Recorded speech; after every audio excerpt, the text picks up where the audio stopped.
Hi, everybody. Welcome to another episode of That Early Childhood Nerd. I'm Heather Burnt Santee, and Mike Huber is here. Hello.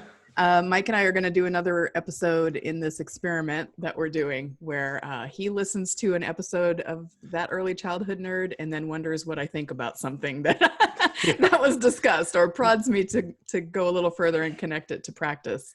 Yeah. So Mike, I'm going to turn it over to you for a minute. All right. Yeah. So, I like to think of it as going from reflecting on the book, which is what you tend to do in the first episode. And then my hope is to think about reflecting both myself and you. How does that affect our practices as instructors, mostly with kids, but we can also talk about adults at times too. This one I think will be all about kids though. Yeah. So I would just listen to the Ann Pelo episode, or finished it. I started it when it came out and then got really busy with other things. And yeah, it was kind of a heavy one. She's a deep thinker. Yeah. Beautiful talker.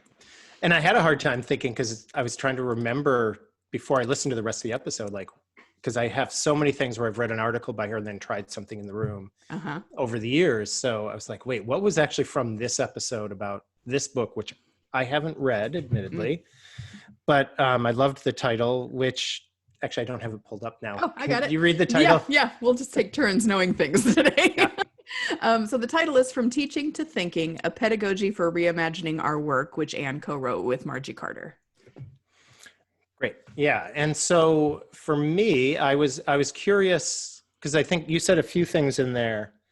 But I think my favorite quote from you, which of course you're restating what you read in the book, but you talked about what happens when you as a teacher, when you pay attention to what the child is paying attention to.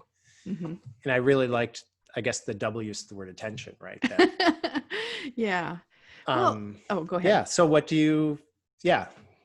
can you answer your own question? Well, sure. I mean, I can talk about that. So I feel like for me, that was coming from my own. So I've been doing this for 30 years. Started, working because I just liked kids, and I had been a babysitter as a teenager, like so many of us do. And I've moved from I like kids because they're cute and they're funny to this is really amazing if you stop and pay attention to what they're doing and try to figure out what they're thinking and you do that by looking at what they're paying attention to. Yeah. And trying to really wonder about it. Like, I remember, and this is maybe not an exact example, but many years ago, a friend and I were talking, and she had a child at the time who was, 3 or 4, and he was licking the inside of the van windows. And it was, of course, grossing her out.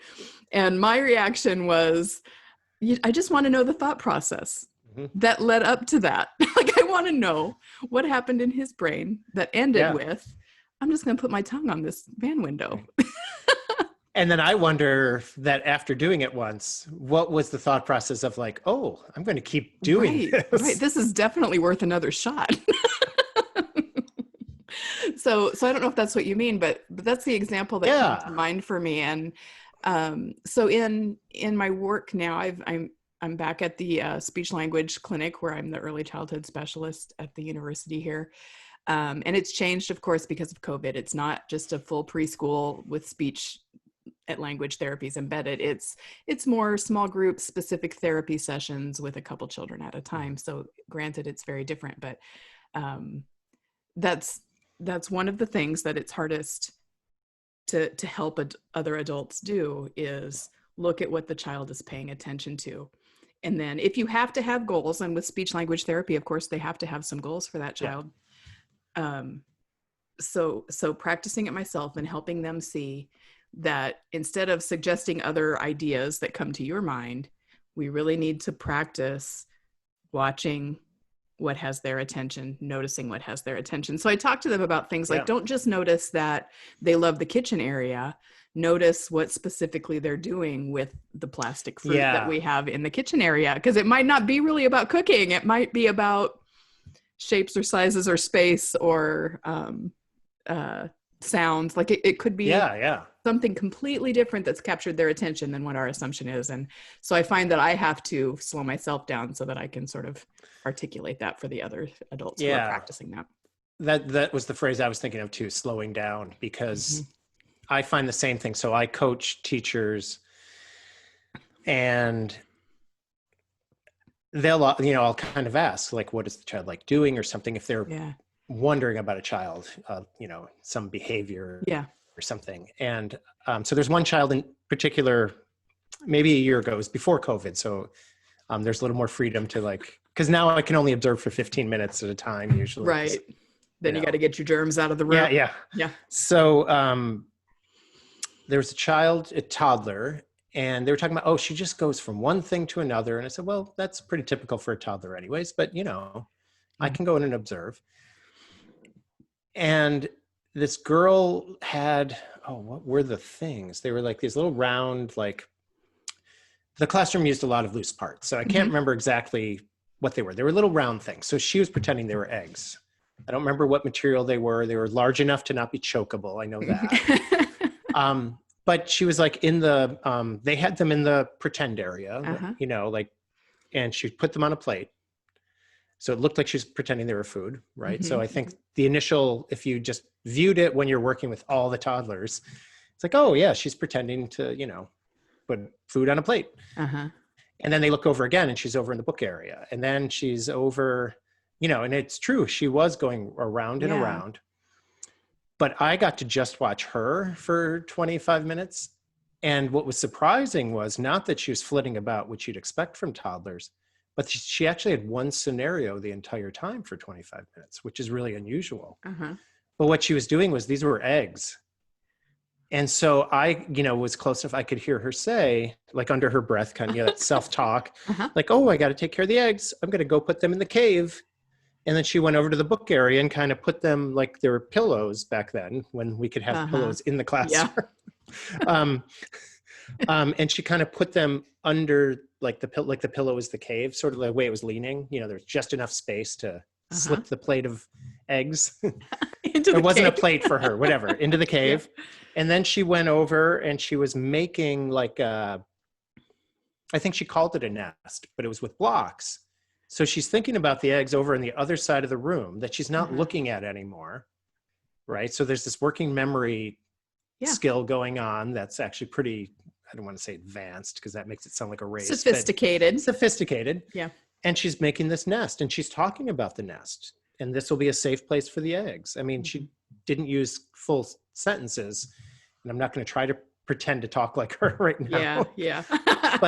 But you know, she was like, oh, nest, you know, the eggs, you know, eggs safe or whatever, you know, and then she went over and got the plate again, brought it over, took the eggs off the plate and into the nest, which, being a toddler, like, the nest did not look like preschoolers are able to make these like enclosures that are very like square, you know, and this was just like a pile of blocks, which is probably more like a nest anyways. Right, exactly. But then she just put those on there. So it looked like she just dumped a pile, right? If the teacher hadn't been watching and then looked over, like, oh, she just dumped a bunch of blocks. You know, and then she went back over to the pretend area, and I'm not sure what she did next. But it was just that thing when I recorded, it's like, oh, actually, look what she did. And the teachers were just like, it gave them this, like, you could see the difference in how they looked at it. From a sense of worry to a sense of awe. You know, it's like, whoa, I want to pay more attention to this child. So that's one that comes to mind for me when I heard you say that phrase in the podcast of like paying attention to what the child's paying attention to. And when you're teaching, sometimes it's hard. I mean, play-based, the whole idea is there's all these things going on. Right. But at the same time, somehow slowing down and watching a child for a while. Right. Well, and I want to get back to an example that you just reminded me of there. But if we've got the play-based situation going pretty well, where children have what they need and they've experienced the trust that allows them to really dig in and get deep, then that frees us to spend time watching one child. for a few minutes and then watching another child. It's our own habit. I know for me, it was breaking away from the idea that my goodness as a teacher is defined by the level of control I have over the classroom to I'm a teacher because I understand what's happening and how to support it. Right. And your job is to plan activities that will further this development. Right. But you mentioned blocks, and I mean, just that, that her blocks didn't look like what a preschooler's blocks might be. And that's a good example actually of a spot where I have moved pretty recently from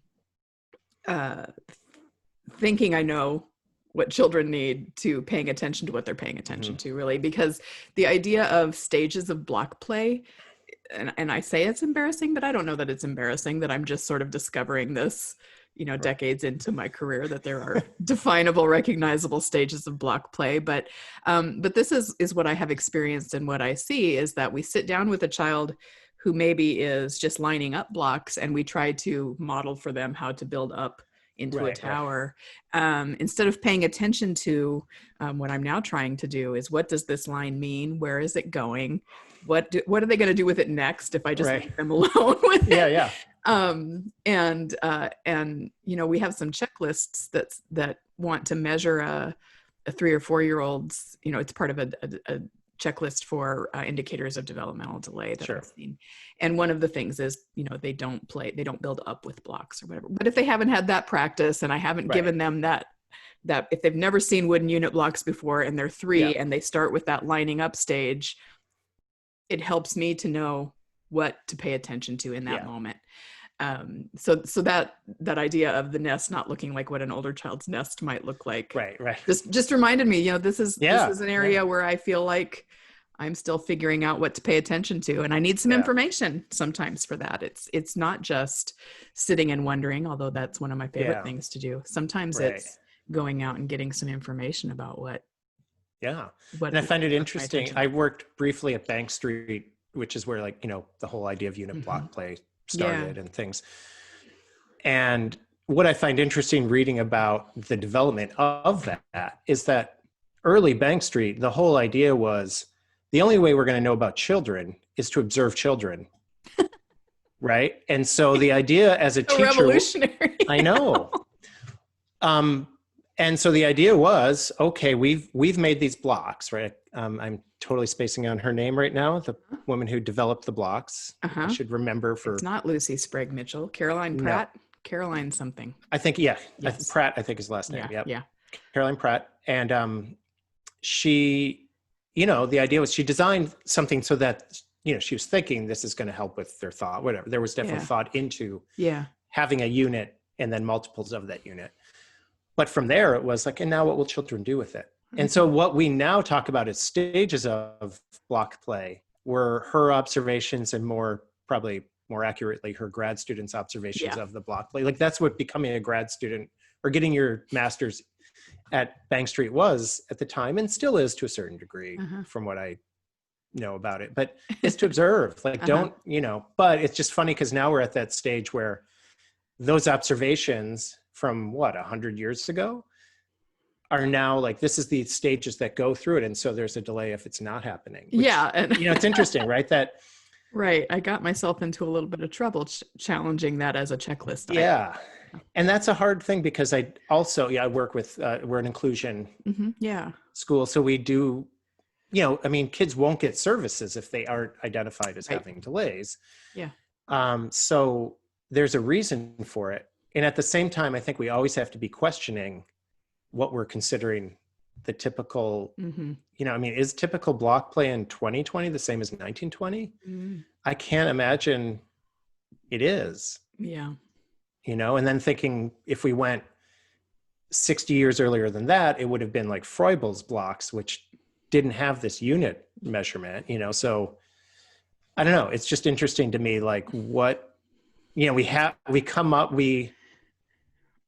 institutionalize things. And I think it's important that, any field needs it, right? Where you do need the standards of like, boy, this looks strange. I think this child might need some help. Yeah. But but also other people who are pushing that of like, oh, you know what? I think we have to adapt to that. That's not quite right. Yeah. Well, we turn everything to a product. Yeah. Oh yeah. Yeah. Turn everything into a product. Anything that even, this really helpful research that helps us understand what's happening, we turn it into something to sell and measure. Yeah. Which is just completely about adult ego and not right. Attention to what children are paying attention to. But yeah, that's a whole other thing, I guess. Yeah. So I wasn't paying attention to time, but me neither. Okay. Just go. All right. Well, because I do have to admit, my hope is to stay focused on practice. And of course, sure. I took it to theoretical I think those again. Things can connect to practice. Yeah, yeah. But okay, what next? So I think, really, I think the other part that I found really interesting in your discussion with Ann was talking about the thinking lens, that like protocol, and how you immediately went to journaling outside the classroom, right? Is that right? Which I think is an okay practice. Some people, I think it's important to reflect when you're not in the moment for the same reasons that we just brought up of you don't notice. While you're in the moment, you're busy with a lot of things. And one kid over here is like yesterday when I was in the classroom, a kid suddenly is walking really weird. Like, oh, his pants are wet. Like he was just building with blocks. He was building with magnetiles, this particular child, but it's like suddenly like any attention I was making about the magnetile play is suddenly about, oh, the carpet's wet there. And I can't have kids play there. And I have to get him to the bathroom without dripping everywhere else. And so reflecting outside the classroom is important. Sure. But you did talk about how then you realize you have to do it in the moment. Yeah. And I was curious, do you have an example you can think of where you did just do it in the moment? Well, so not to the depth that I would like, but so I was trying to find the thinking lens in the book, but it's essentially a tool that the Harvest Resource, I don't think that's what they call themselves anymore, but folks have developed, and Ann was involved in that, and Margie Carter and Deb Curtis, and I know others have been involved in the evolution of it over the years. And it's essentially a set of questions, and you look at, your situation. And the first bit of it is something like, what is it about my beliefs that might be impacting what I see here? And originally I just thought, oh, this is going to be such a fun, nerdy project. I'll take these questions and I'll write about what I saw this morning once everybody's gone. But things like, so I'll use my current position where I'm in this non-early childhood setting, right? I'm working in a speech language clinic, but I'm the transdisciplinary piece. I come in with early childhood stuff, but it is hard for me. And for 2 years, it has been hard for me to move away from my knee-jerk reaction to adult-led activities and focus on adult goals for a child, which I acknowledge are necessary in this context, because these children, have been identified as needing this extra support. And so I have gone through mornings feeling like so annoyed that I hope this doesn't get me fired. I think I'm getting to a spot in the conversation where it's going to be okay, but I'm so nervous suddenly. Let's pretend this is something that happened 5 years ago. They're not going to listen to this, but anyway, so I have those moments of, and that's when I feel like I am starting to use the thinking lens in the moment, and I have to be like, what about it's my personal bias in favor of child-led free play being the most effective means for children to, quote unquote, learn. And I have to stop myself and find the playful moment in that and realize that they are trying to embed this adult-led necessity into a playful environment. Right. And that's my opportunity to work with them. And I don't know if that's what you're going for, but but in terms of direct work with children, of course, this is maybe oversimplified, but anytime, there's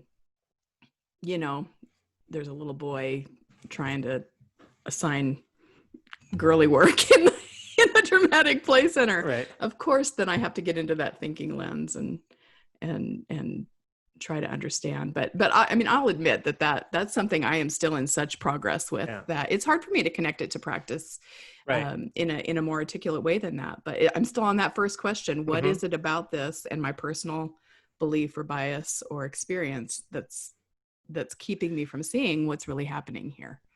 It's interesting because you talking about that is making me connect to another person. I cannot remember his first name, but Dr. Lee, I think he's at Harvard now, the 03, but worked for the Fred Rogers Foundation, I think it's called, or Mr. Rogers Foundation. I don't remember which name they went. Rogers? I don't know. Anyway, maybe it's just but he talks about relationships, right? That's his main thing, which makes sense that he worked for Mr. Rogers, I suppose. But but he talks about he calls that the active ingredient. That everything else. So he talks about like toothpaste. There's the fluoride that's going to help your teeth. There's everything else, like the flavor so you do it longer, the whatever, the stuff so it stays in your mouth or stays on your teeth, whatever. But talks about like that's with early childhood. Relationships are the active ingredient. Everything else is superfluous. There's toys because that's going to engage kids longer. There's the teacher's job is to have a relationship with the kid, whatever way. And so that would mean attunement, right? It wouldn't mean interrupting the kid. It might mean playing with the child sometimes, but also giving the space to the child, depending what the child wants at the time. But of course, then if the child gets hurt, you're there, right? Yeah. But it's so, like in some ways to me, I'm using his work a lot with the teacher, because the teachers I work with, I was hired to help make it more play-based and things, right? So these are teachers, some teachers have been there like 20 years, used to planning learning activities. And so I've often been talking about like, so your job is to be with the child, be delighted by the child, find joy with the child. I think for the nerds, like the thinking lens is a great way to do it, right? Because it's saying the same thing, I think, in a different way. Because then it's really, what is your bias? Or where are you coming from? How's that clouding it, whatever. Yeah. And for some teachers who are used to just connecting, it's like, focus on that. Don't worry about the learning, focus on that. And the interesting thing, most of the children with needs we have, it's around executive function skills. So there's, autism, ADHD, things like that. And what do you know? Relationship is the thing that actually gets you kind of into their world. And then, it's interesting because it's not that the teacher is then scaffolding the child. It's that you're giving that support. Like, I think it's like an actual scaffold that the child can then do more. Right. That's, I think, the problem. The word scaffolding, I think, too often gets thought of as the teacher's up higher than the child, is like pulling the child up. Yeah. And it's actually the opposite. A whole other episode about how scaffolding has just become a euphemism. Right. Oh, yeah. That's a co-regulation is another term. Yes, Anyway, sorry. But anyways, no, just when you were talking about that, like, because in some ways it's going to look very simple in the classroom. And you probably, because you're reflecting outside the classroom, when you're doing it, you're not going to notice it as much because you're going to get used to pausing when you see the child do something. Yeah. And like, oh, I was about to say how many are, blocks are there, whatever, but I'm not now. So it's like it becomes sort of more automatic. So when you're actually using that thinking lens, at the moment, it probably won't feel like you're doing anything except paying attention to what the child's paying attention to. And maybe that's when that nerdy second step after the kids go home comes in. I think that's what you're describing, is that then I can maybe ascribe this action to that element of this process. You could even start a podcast and just start nerding out all the time. That's already checked off. Yeah. Check that one off.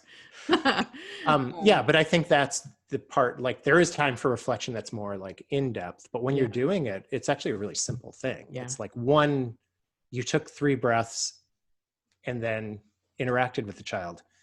You're doing all the other things sort of somewhat automatically now because you've practiced with the reflection outside the classroom. Yeah. I don't know. I'm unhappy with my answer to that one, Mike. Okay. I think you don't have to make me feel better. I'm just sharing that. Okay. That's all right. It's good for me. Okay, good. Yeah. So let's end it on that note I'm unhappy with. Yeah, I think, no, it's because there's more work to do. I always absolutely say, and because we've both been in this field for a while, about the same number of years, I continue to do it because I'm not like, oh, yep, figured everything out, did it perfectly, done, don't need to go in again. No, I think that's part of the appeal of these conversations for me that you suggested, even though it took me a while to get there, is that I am in a very complacent spot right now. I know that about myself because, especially with the podcast, it gives me a safe bubble to be right about everything. So this is great. And now I know what I want to pay attention to. Cool. This week at work. So that was great, actually. Great. I just also have to poke fun at myself. All right. Yeah. Thank you. No, thank you for all of this and for revisiting. That was a great episode. I had such a good time with that conversation and fangirled a little bit. So it's nice to revisit and sort of bring it down to earth again. So. Yeah. All right. Mike, thanks everybody for listening to another episode. We'll see you again next week.